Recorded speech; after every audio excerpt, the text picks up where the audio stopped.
अस्सलामुअलैकुम मेरे प्यारे दोस्तों, आज आप लोगों के लिए बहुत मज़ेदार रेसिपी लेकर आ गया हूँ। चिकन चाउमीन की रेसिपी है, रेस्टोरेंट स्टाइल, तवज्जो से देखनी है। बिस्मिल्लाह पढ़ के एक चिकन की थाई की मैंने स्लाइस कर ली है। इसके अंदर चिकन पाउडर और वाइट पेपर डाल दिया और थोड़ा सा ऑयल शामिल कर दिया मैंने। इसके बाद इसके अंदर कॉर्नफ्लावर और मैदा डालेंगे। थोड़ा सा मैंने नमक भी ऐड कर दिया था इसके अंदर।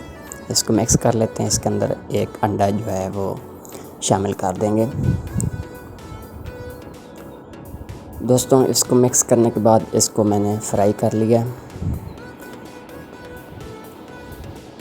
चम्मच हिलाने के साथ साथ इसको फ्राई करना पड़ेगा क्योंकि ये एक साथ इकट्ठा जुड़ ना जाए। ये देख सकते हैं माशाल्लाह कितनी अच्छी प्यारी लुक आ गई है।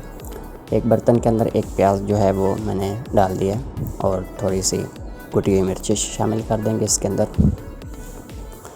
और थोड़ा सा नमक ऐड कर दिया और सब्ज़ियां इसके अंदर ऐड कर देंगे, जिसके अंदर बंद गोभी, शिमला और गाजर कटी हुई।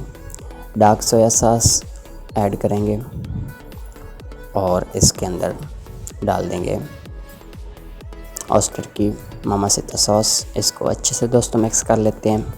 मिक्स करने के बाद साथ इसके अंदर चिकन ऐड कर दिया और चिकन पाउडर ऊपर ऐड करेंगे थोड़ा सा, और ये चीनी थोड़ी सी शामिल कर दिया। दोस्तों, नमक मिर्च अपने टेस्ट के हिसाब से आप कम ज़्यादा कर सकते हैं, कोई बात नहीं है। इसके अंदर काली मिर्चें ऐड कर दी हैं और मैंने ये बॉईल किए हुए थे नूडल, ये इस टाइम पे आके शामिल कर देंगे। इसके अंदर ज़्यादा कलर मैंने शामिल करके बॉईल किए थे। आज की रेसिपी दोस्तों मुकम्मल होगी। इंशाल्लाह नेक्स्ट वीडियो में मिलेंगे।